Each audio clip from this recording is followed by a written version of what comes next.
It being Friday, of course, we start our first hour with Senator Bernie Sanders, our Brunch with Bernie hour.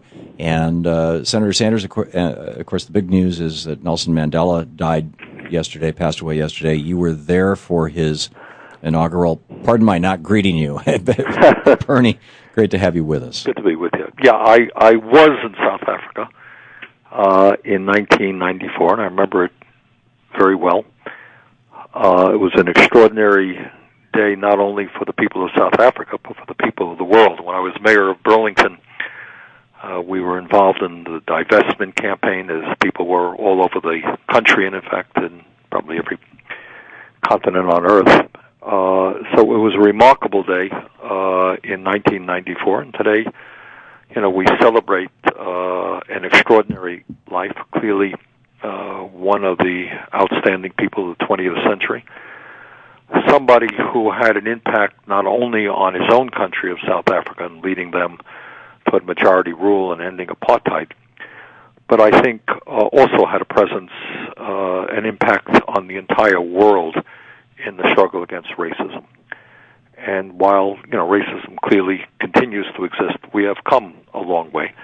And one of the reasons is the brilliance and the charisma of Nelson Mandela. Yeah, it really is. And then in other news here in the United States... I just want to say one more word on it. Just stop and think. A man who spends 26 years of his life, not only in prison, but at hard labor, came close to dying in prison, and then coming out and becoming president of his country. Rather extraordinary, and it talks about perseverance and determination and incredible courage. There's a lot, Tom, in terms of what's going on right now. Clearly a lot that is going on. Congress, the Senate reconvenes next week. The House is in session right now. The issue that will be staring us right in the face is trying to end the absurdity of sequestration, but doing it in a way that is fair, and it remains to be seen what, if anything, is going to happen. To my view, as I think many of the listeners know, when you have so much wealth and income inequality in America, when you have a middle class disappearing and the wealthiest people doing phenomenally well, and 1 out of 4 major profitable corporations paying nothing in federal taxes, clearly the way you go forward with the new budget is to protect the interest of the middle class and working families and lower income people, and ask the wealthy and large corporations to begin paying their fair share of taxes. Unfortunately, my Republican colleagues do not agree with that. Their vision is to cut back on food stamps, to cut back on Social Security, Medicare, Medicaid, unemployment compensation, nutrition, education, you name the issue that impacts working and low-income families and the middle class, and they want to cut it, and continue to give huge tax breaks to people who don't need it. So that's really what the struggle is, and we'll see how it plays out this week. But it speaks to the broader issue right now of the need to bring people together to develop a budget which works for the vast majority of our people, and not just for the wealthy and multinational corporations. In that regard, there's been some really interesting work and efforts taking place all over this country in terms of the fast food industry. Because when we talk about the economy, and we've got some good news today and some figures, that unemployment is going down, but it is still much, much, much too high. Officially now it's 7%, but in real terms over 13% if you count those people who have given up looking for work and people who are working part-time when they want to work full-time. So you're looking at still very, very high unemployment rates nationally, and in particular states and communities, in some cases much higher than that. One of the great economic problems that we are facing as a nation is that most of the new jobs that are being created are low-wage jobs. They're part-time jobs. We got a whole lot of folks working in the restaurant industry, working in the fast food industry, who are earning horrendously low wages, and I really want to applaud the incredible courage of these fast food workers, many of them young people, who have the courage to stand up and say, you know what, $7.25 an hour is not a living wage. Many of them are working, can't even get 40 hours a week. They're getting 30 hours a week. They're getting virtually no benefits at all. So they're helping us lead the fight to raise the minimum wage to at least $10.10 an hour, which is also not a minimum wage, but would be a huge step forward and impact some 30 million Americans who would see a wage increase. And we're also simultaneously working to try to get the president to make an executive order to mandate that any contractor, federal contractor receives federal money, pay at least $10.10 an hour. We have many contractors who receive federal money, whether they're providing services or in some cases even manufacturing, who are paying substantially lower than that. So that's kind of the effort that we're trying to wage there to raise the minimum wage to a living wage. And furthermore, we have recently had I know there's a lot of discussion on health care. I think most listeners know that my own view is that at the end of the day, we're going to have to, if we're going to provide health care to every man, woman, and child and do it in a cost-effective way, we need a Medicare for all single-payer system, which is the only way that I know that can provide cost-effective health care to everybody as a right in this country. The absurdities of the current healthcare system are beyond belief. I mean, we have millions of people walking into primary healthcare, walking into emergency rooms to get their healthcare, which is the most expensive form of primary healthcare. And they do that because they don't have primary healthcare that they can access other than an emergency room. We have, in my own state of Vermont, just dealing with it right now, we have a shortage of dentists in particular areas of the state, dental crisis going on all over this country. People can't find affordable dental care, an issue we are working on. We have a crisis that we can't even educate and get out into the field nurses in the United States of America. So here we are as a nation spending almost twice as much as any other country on earth. We don't have enough doctors, especially where we need them. We don't have enough nurses. We don't have enough dentists.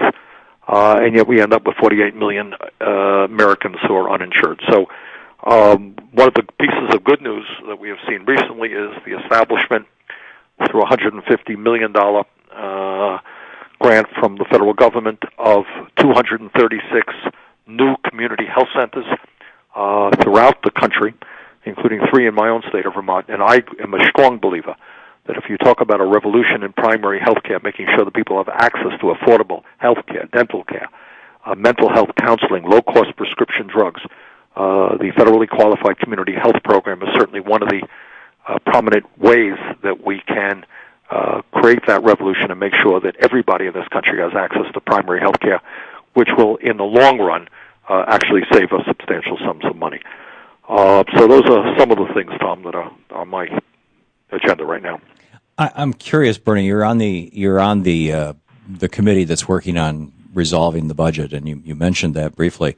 But 18 Republicans just signed a letter, excuse me, apparently today to John Boehner, saying that they want a clean CR. None of this other.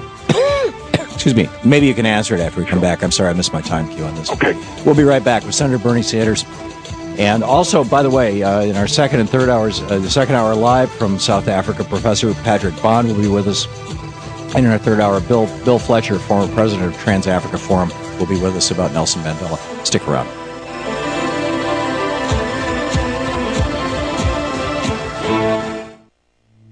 This is the Thom Hartmann Program. And don't forget, Bernie's website is sanders.senate.gov, and you can sign up for his newsletter, The Bernie Buzz, there. It's great.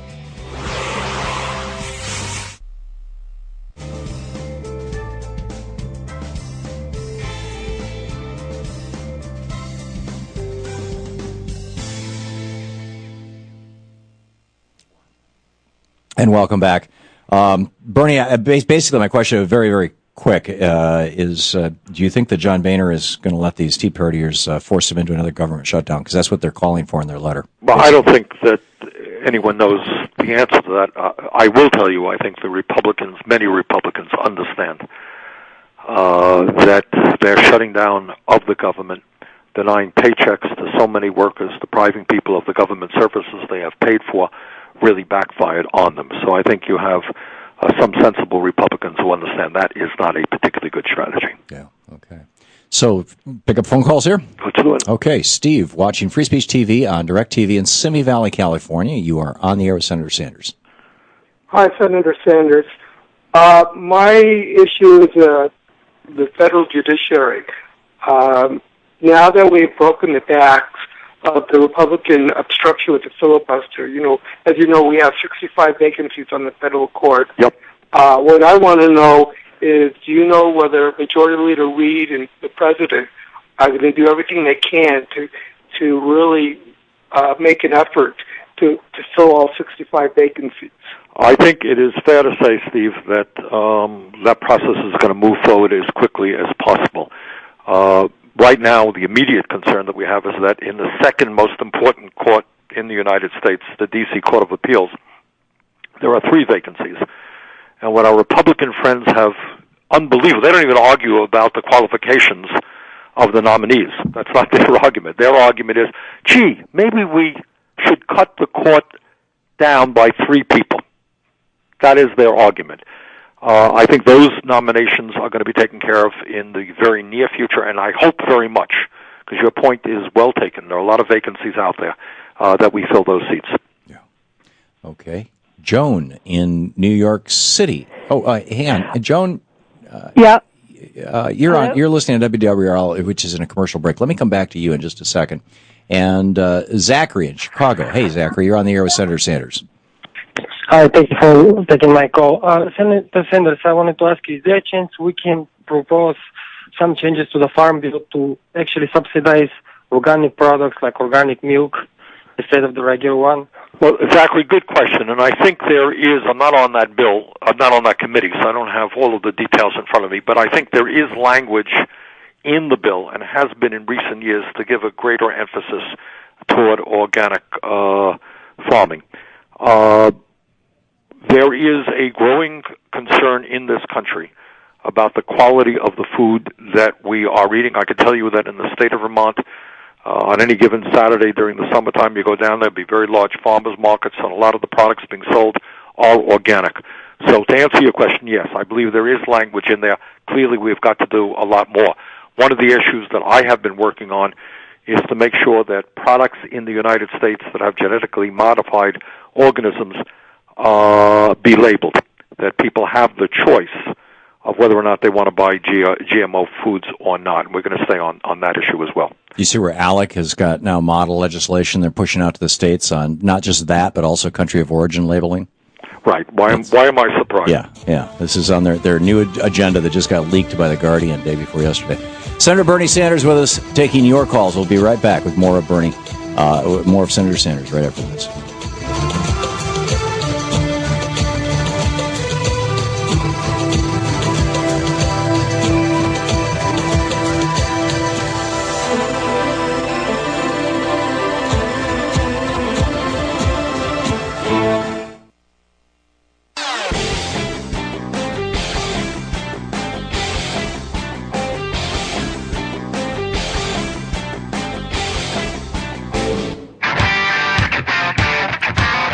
20 minutes past the hour. Welcome back. Thom Hartmann here with you. Senator Bernie Sanders on the line with us. It's our Brunch with Bernie hour. And Bruce in Wilmette, Illinois. You are on the air with Senator Sanders.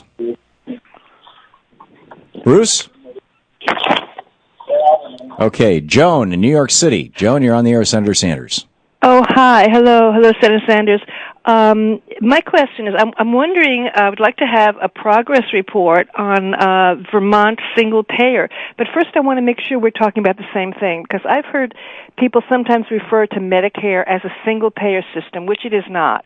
I've discovered, much to my chagrin, just how expensive Medicare is for the beneficiary. I mean, 20%, you've got to buy Medigap and the Part B.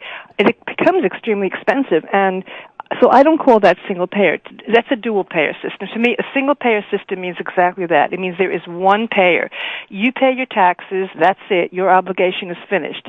And then the government pays the bills whenever you get anything done, medically. So is that what Vermont means by single payer? And I think that is still, Joan, evolving. All I can tell you is that, however you want to define it, and it's, believe me, not going to be easy for one state to be the first in the nation to do it. A lot of impediments that have to be overcome, not just with the insurance companies, with the federal government, with ERISA, and so forth. Your definition of what a single-payer system is about is, in my view, exactly correct, and that's what I believe in.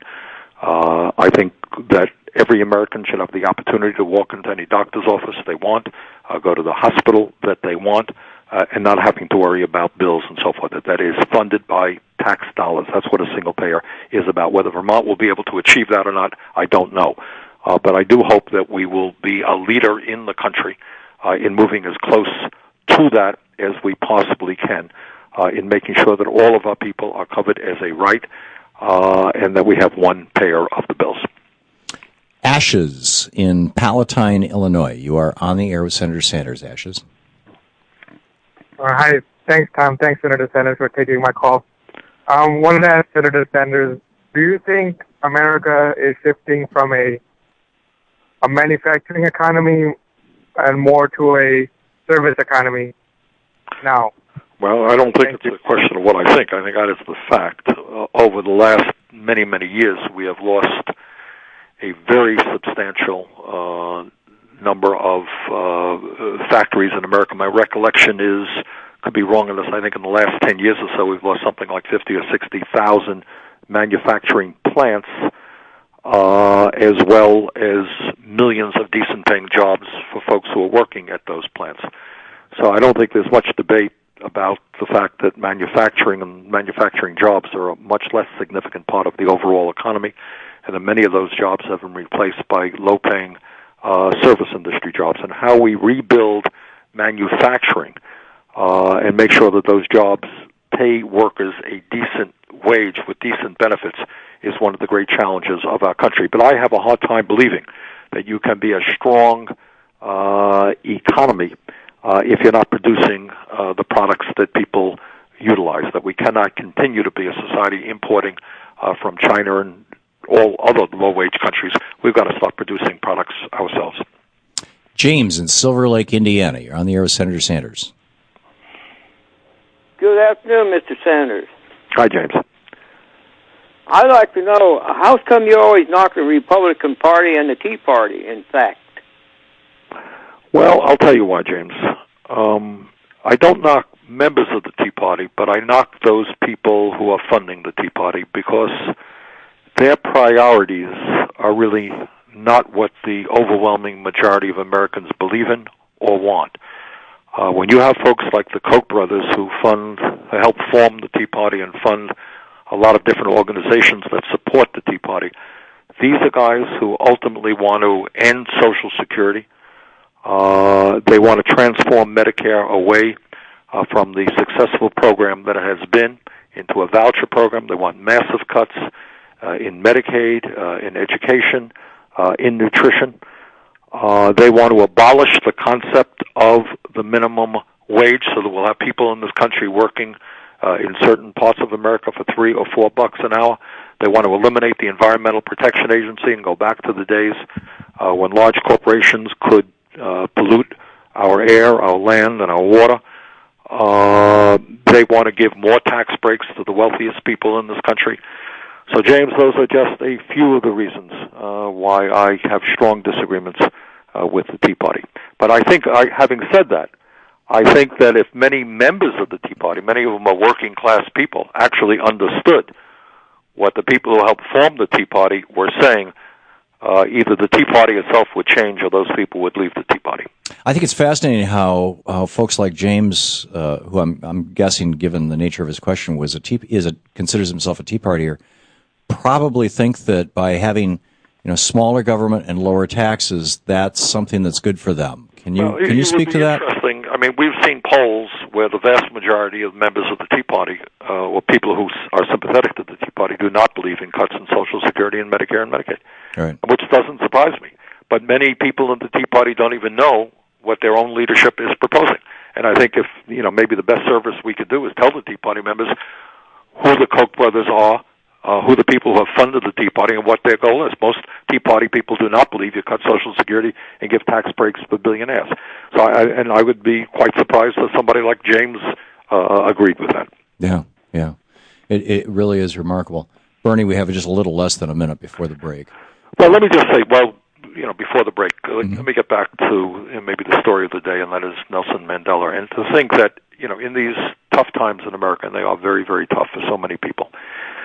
I think we can learn something from the perseverance and the determination of somebody like Nelson Mandela. So this is a guy who was sent away to jail, 26 years, living there in jail under horrendous conditions, but as a result of a worldwide movement, not only in South Africa, but all over the world, people putting pressure, that was able to change. When people organize and stand together, there is no limit to what can happen. Yeah, it's a real demonstration of your constant call for getting active. Right. Senator Bernie Sanders with us. Sanders.senate.gov is website. We'll be back with more of your calls for Bernie right after this. You're listening to the Thom Hartmann Program. Call 866-987-THOM. And you can check out Bernie's website at sanders.senate.gov. And we'll be right back.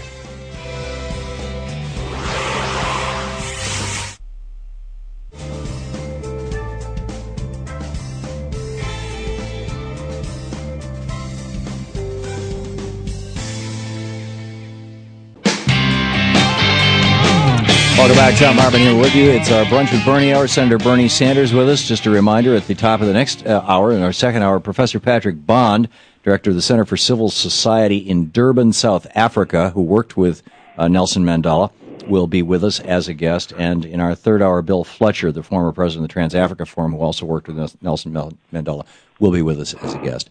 Bernie, welcome back. Good to be with you. And let's pick up some phone calls here. Kurt in Saratoga Springs, New York. You are on the air with Senator Sanders. Senator Sanders, thank you very much for speaking with you. Mr. Hartman, thank you. Thanks for taking my call. My question is this. Should we fight crazy with a little crazy of our own? Since it doesn't look like the Tea Party is going away anytime soon, should progressive Democrats create an organized coalition of far-left progressive Democrats to counteract the Tea Party? Well, I think what progressives should be doing is talking the truth. They should be analyzing what's going on in this country, which is more and more wealth and income inequality, the ignoring of the crisis of global warming, the highest level of people living in poverty, more people living in poverty today than ever before, just talking about the truth. But being tough, beginning, I think one of the problems with the Democrats, they're much more, quote-unquote, reasonable, they're much nicer folks than our Republican friends. They're tough. But I think the Democrats have got to start connecting in a way that they have not done to working-class people, not just upper-middle-class people. And if you start connecting with working-class people and stand up for their rights, I think we can have huge impact in transforming the American economy. Every poll that I have seen, Kurt, so you don't have to be terribly radical about this. What do the American people say?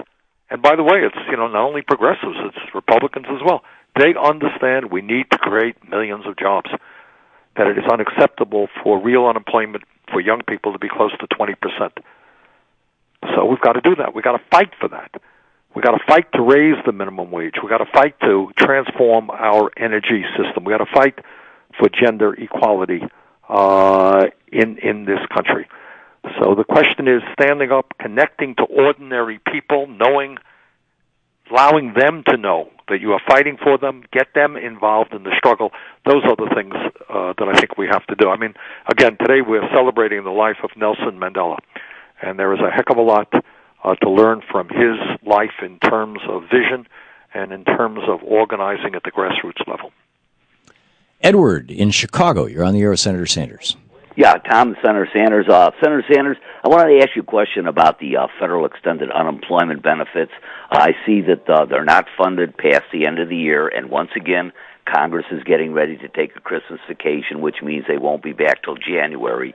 Do you know if there's any attempt to fund these extended benefits before they go on vacation? Or sure do, Edward. There certainly is. I joined 31 other senators just today in demanding that Congress preserve federal unemployment insurance for another year. So your point is well taken, and I can report to you that 32 of us in the United States Senate have said that we have got to extend unemployment benefits. What do you think the chances are it'll happen? Hard to say. I mean, I think you got a shot at it. Again, The issue here, our Republican friends, I think, have learned a lesson from the last shutdown.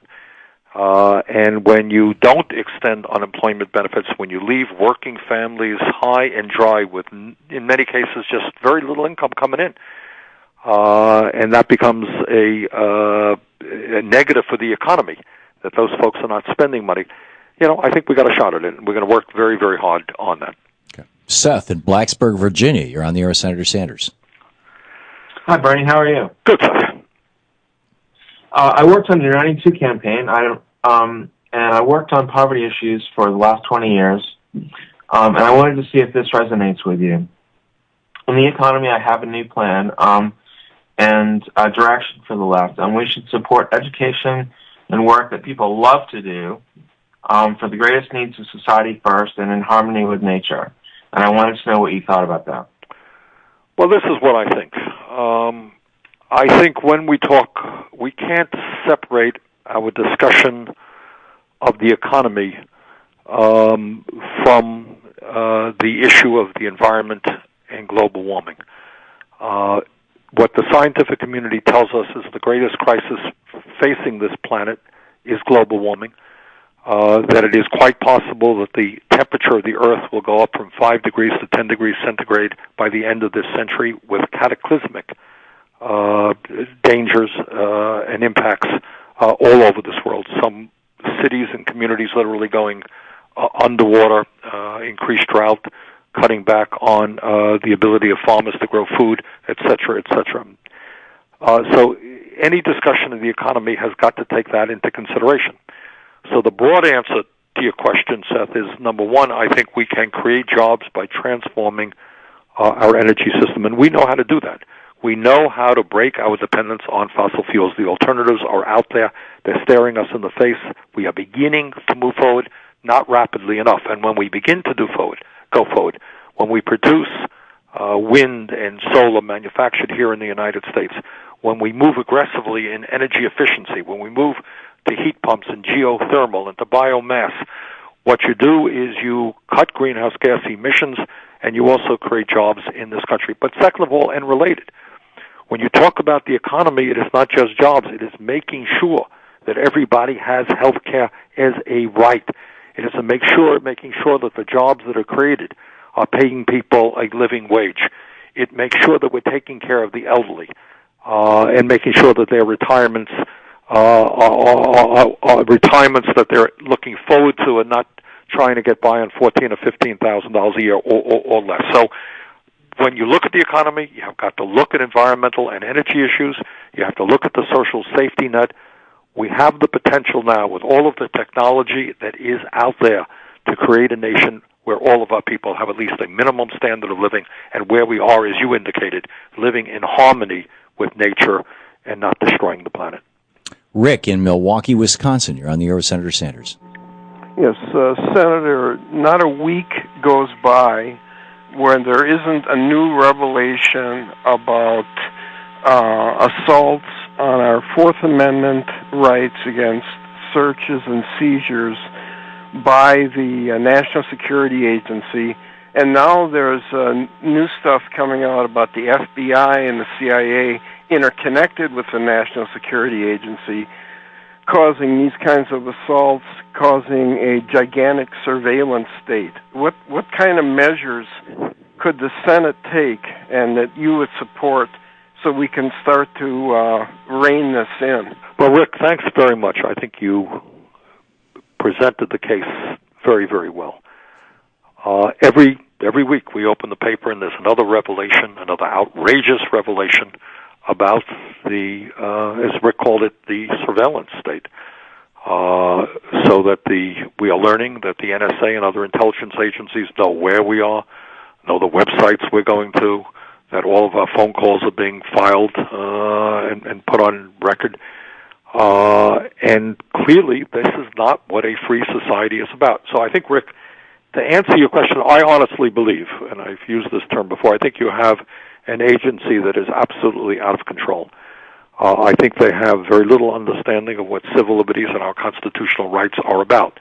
Now, that's my view. I am not going to tell you that is a majority view in the Senate. I'm sure it is not, nor is it a majority view in the House. Short term, what you will probably see is some legislation trying to create some limitations and put some restrictions on what they're doing, but I don't think it's going to go far enough. I think what we should be demanding is that the American people stand up and talk about what a free society is about, and it is not one where we are being monitored and surveyed every day of the week. So Rick's point is well taken. It is an issue I feel very strongly about, more strongly, I think, than virtually almost anybody in the Senate. There will be some legislation. It will probably not go as far as it should, and we've just got to rally the American people. What is interesting about this issue, Rick, is this is an issue that is not just progressives that feel strongly about it. You're going to find some conservatives, honest conservatives, for all the right reason. If you do not like big government, man, you do not like what the NSA is doing. So I hope we can bring some coalitions together to make some changes. Monica in Raleigh, North Carolina, you're on the air with Senator Sanders. Hi. I was wondering, there was this talk about this big exodus from ALEC, and I was just wondering, we always talk about ALEC, but I was wondering, where did all those people who left ALEC go to? Is there another group that we should be concerned about? Oh, Monica, there are dozens of groups. I mean, what we are learning is it's not just the Koch brothers, it's Google. It's a whole lot of big money interests who are pouring money into organization after organization after organization. And so when you turn on the TV tonight and you see somebody from the Heritage Foundation or the Cato Foundation or the American Enterprise Foundation, these are corporately funded, right-wing think tanks. They have groups. Free Speech TV is having their funded drive right now, and to make it as the old Uncle Sam poster said from World War II, we need you. Trying to get more conservative judges. They are, what ALEC does is impact on state legislatures all over the country. You have dozens and dozens and dozens of right-wing organizations who are very active and who are funded by big money interests. We'll be back with more of Senator Sanders in just a moment.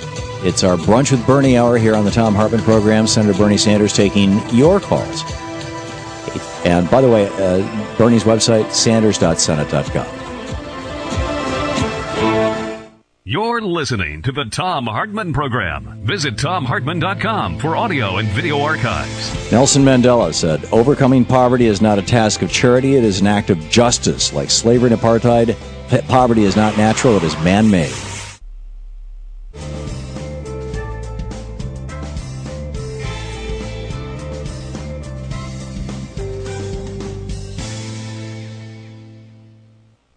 Welcome back. And Clifford in Ishpeming, Michigan, watching Free Speech TV on the Dish Satellite TV network. You are on the air with Senator Sanders.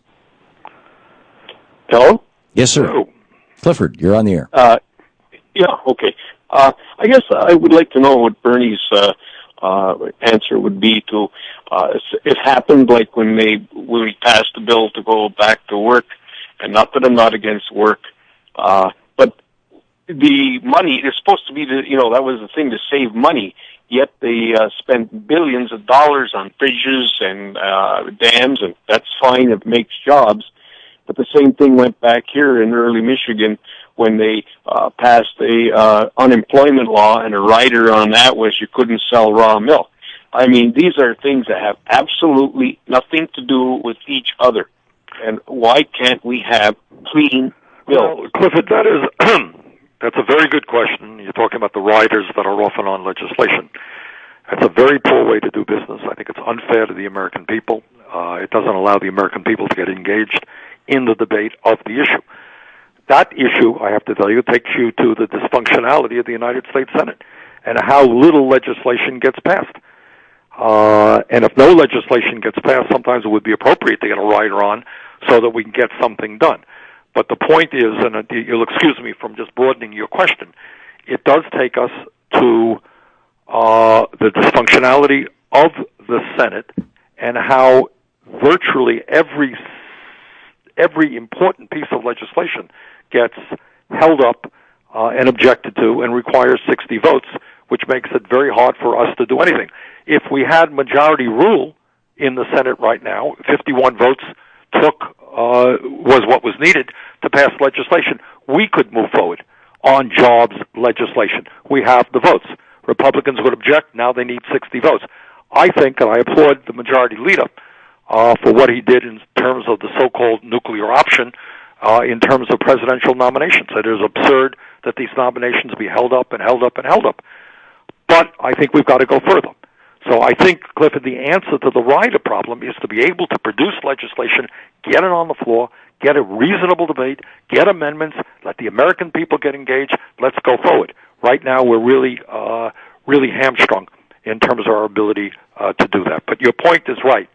We should be focusing on issue after issue, let the American people know what's going on, and often that is not the case. Yeah, Bernie, we have just a minute until the next break.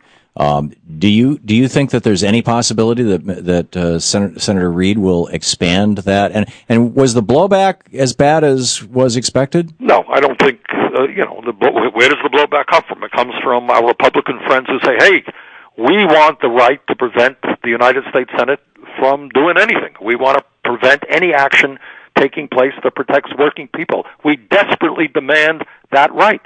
Do most Americans think that makes sense? They don't. In fact, I'm not sure that most Americans, when they hear the word filibuster, think somebody getting up there and talking, for 10 hours or 20 Jimmy hours. Stewart. That happens very, very rarely, and I support that.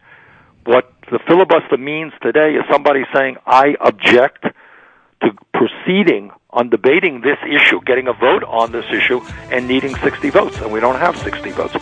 So you can have one senator literally bringing the United States Senate to a halt. The Senate is at a halt, then by definition, the House is at a halt. We can't pass legislation. The government is at a halt. That is not how you can function in the 21st century, in my view. 10 minutes before the hour, we'll be right back with more Senator Bernie Sanders answering your questions. Stick around.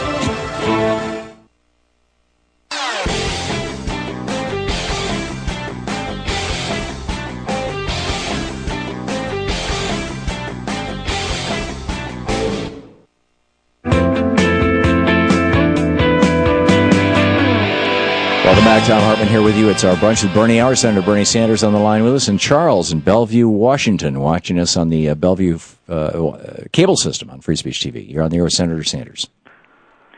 Thank you. Yes, Senator Sanders, I have a proposal for shutting down everything that we're doing through NASA to go to Mars. There's no point to that, militarily or economically. Reconfigure NASA for maintaining and replacing Earthbound satellites, period, and take that money we're spending on sending satellites and people to Mars and use that for infrastructure and social services here on Earth. Well, I don't know if I agree with you, Charles. Clearly, we have a major infrastructure crisis in America. Our roads, bridges, rail system in need of massive repair, no question about it. But I think the research that goes into space exploration ends up developing new technology and does have an impact on the economy. And it gives us some kind of aspirations out there as well. So I'm not arguing that human needs right now are more important. The need to create jobs here in rebuilding our crumbling infrastructure and so forth. But I would not be in favor of ending the NASA program. Howard in North Hills, California. You're on the air with Senator Sanders. Hi, Senator Sanders. I love you. I got a quick question. Hello? Yeah, Howard. Hello? Oh, shh. Uh-oh. I'm going to hear you. Howard? I think Howard's got a problem with his phone system. We'll let him call him back. And I think... I think Shane caught it. David in Mamaroneck, New York. You're on the air with Senator Sanders.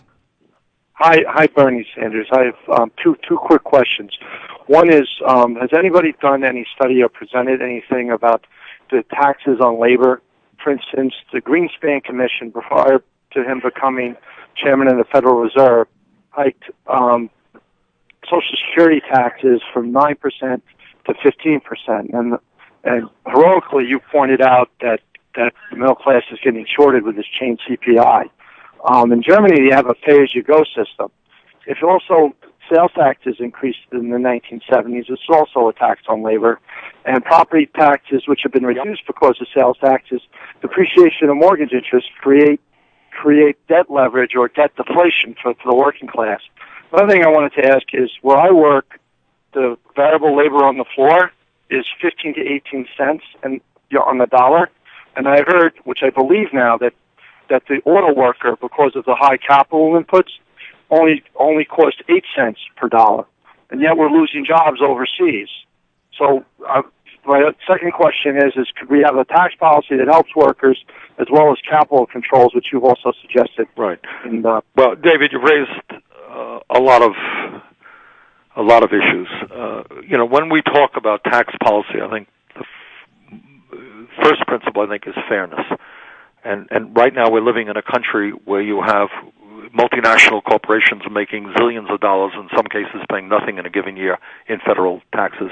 Collectively, corporate contribution in federal taxes is much less than it used to be, and I think, as David is implying, that means the middle class and working families are picking up the burden. Thirdly, when you talk about tax policy, you want to use tax policy as an incentive to see good things happening in the country, including the creation of decent-paying jobs. Right now, in some cases, we have tax policy which almost encourage companies to shut down and move abroad. So within those contexts, David, fairness, using tax policy to create decent-paying jobs, I think this system needs a fundamental overhaul. No question to my mind on that. Dennis in Waterbury Center, Vermont. You're on the air with Senator Sanders. Yes, good afternoon, Senator Sanders. My question is with the recent balancing of the national budget, we just got word that the airline safety tax is going to go from $2.50 to double it to $5. Now, I, as an airline employee with an airline that flies into the Burlington International Airport, if that tax goes through, that's going to affect the traveling public, causing the traveling public another $760 million. The traveling public can't afford any more taxes on their airfare. Okay. Thus, it's now going to have people not travel anymore. Okay, Dennis, as one of the traveling public, $5 a ticket I don't think is going to cause me not to fly. But Bernie, your take on this? Dennis, here's what we're trying to do here. I was, and Dennis will know this because he lives in Vermont, I was just up in the Northeast Kingdom in St. Johnsbury, Vermont, talking to people yesterday who are on whose kids are on the Head Start program and talking about what's going on with low-income people. Head Start program has been cut. Kids who used to be in the program in Vermont and all over this country are no longer in the program. You got a Meals on Wheels program, which provides food for very needy senior citizens, often living at the end of a dirt road. That program has been cut. Education programs have been cut. Nutrition programs have been cut. Now, if I had my druthers, what I would do, as I mentioned 5 minutes ago, is ask the wealthiest people in this country to start paying their fair share of taxes, end these absurd tax havens that exist in the Cayman Islands and elsewhere where we're losing about $100 billion a year in revenue. I would cut military spending because we're spending more than almost the rest of the world combined. There are ways to go forward that protect the interest of ordinary Americans and the elderly and the kids and the vulnerable. Unfortunately, we have a political party called the Republican Party in Washington right now who wants to do none of that. In fact, they want even more tax breaks for the rich. So there are negotiations going on, and this airline tax that you're talking about is one of the options that is being looked at. Is it the preferred option? Is it the best option? No. Is, in general, the folks who travel on airplanes higher income than other people? Probably. So it is not the worst option, certainly not the best option, but we will see what the committee ends up with. We'll know more about that in a few days. Okay. Bernie, just a half a minute or not even that. I'm sorry. You timed it perfectly. Senator Sanders, thank you so much for being with us today. My pleasure. Take care, Tom.